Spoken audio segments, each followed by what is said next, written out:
Today's episode begins back at the base, where General Hammond briefs the team in the meeting room. He updates them on the refugees they rescued from teal'c during their previous mission, and reveals that they now possess the final 4 symbols that the ghouls used to escape through the teal'c stargate. These symbols unveil the destination of their next mission for the 2 SG teams. General Hammond further explains that they lack complete data from the probe they sent to scout the area, leaving the team uncertain about what they will face. Daniel Jackson, who shows visible concern, is reassured by SG Marines' backup plans. As the stargate is activated, the team prepares to enter. The Marines are eager to go first, but O'Neill halts them, and showing the SG-1 team leads. Jackson questions O'Neill about this decision, and O'Neill explains that if they encounter Shari and the ghouls, the Marine will open fire. Daniel quietly acknowledges the reasoning and joins the line as the team steps into the portal. The team arrives on a dark, mysterious planet, immediately using their night vision goggles and beginning to scout the area. Movement in the surrounding forest catches their attention. Suddenly, they're ambushed and quickly overpowered by unseen attackers. As they are taken down, one by one of the attackers grabs a large rock, preparing to strike. Just in time, SG Marines arrive, firing their guns into the air, scaring off the attackers and saving the team. O'Neill gets up, assuring everyone, "No, I'm okay," while Jackson tries to identify the attackers. After some time, the team tracks the attackers back to a camp. Observing from a distance, they contemplate their next move. Jackson suggests that the tribe might be ancient, less developed humans, but he isn't certain. Carter notices a female being mistreated who appears more human than the others and wants to intervene, but the team stops her. Suddenly, a group of people dressed in white arrive and start throwing rocks at the tribe. O'Neill and his team quickly surrounds them, checking for ghoul entry scars. O'Neill declares them safe and orders his men to lower their weapons. The group kneels and their leader introduces himself as the High Counselor Tuplo from the Untouched, expressing gratitude for their god's return. O'Neill clarifies they're not gods and there's no need for kneeling. Tuplo, believing it to be a test, invites them back to his village, the Land of the Light. The team agrees and takes the injured girl with them. The team is brought to the palace where they converse with Tuplo and his people. Tuplo explains that the girl they rescued is his daughter and hopes she was saved in time from the Touched. He elaborates that they must now wait to see if she has been cursed. O'Neill asks about the attackers, and Tuplo explains that they are the Touched, once people like them, but cursed by the god teal'c. According to legend, those touched by teal'c become possessed, pure evil, like wild animals, leading to their banishment to the Land of the Dark.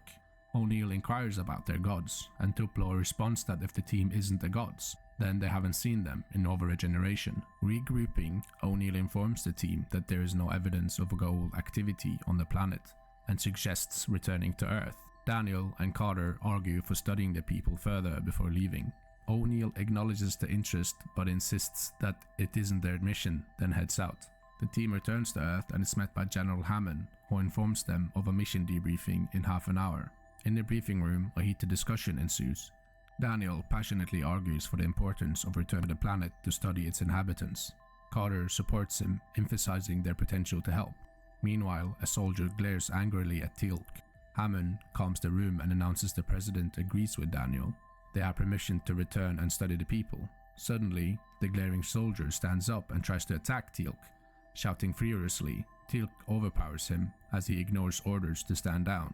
Guards intervene and Hammond orders the soldier to the infirmary after a quick assessment. After the briefing, Daniel and Carter discusses the soldier's outburst. Suddenly, 2 soldiers come crashing through the second floor window. Carter immediately calls for backup, signaling a growing crisis. In the locker room, O'Neill is caught off guard as Carter appears. She tries to seduce him and says, "I want you."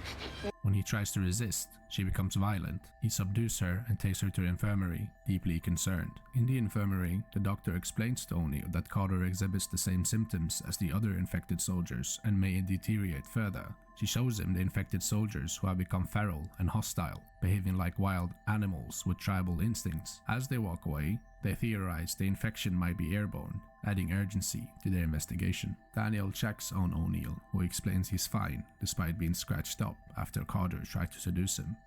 When Daniel expresses desire to check on Carter, O'Neill jealously intervenes. claim that Carter is his. Daniel advises O'Neill to visit the infirmary, which angers O'Neill, leading him to attacking and beating Daniel. Guards quickly intervene and escort O'Neill back to the infirmary. In the infirmary, Dr. Fraser examines the symptoms and identifies a parasite virus in their blood. This virus feeds on neurotransmitters, causing a decline in higher brain functions. Daniel theorizes that this is the condition affecting the touched on the planet, mistaken for a curse.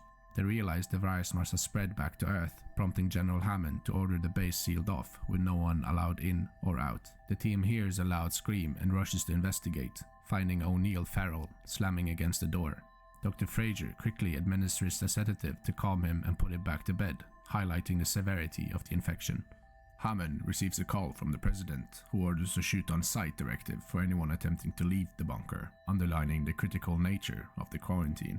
Back in the infirmary, Dr. Fraser suggests that since Daniel and teal'c appear immune, they should return to the planet to obtain a sample from one of the untouched for study.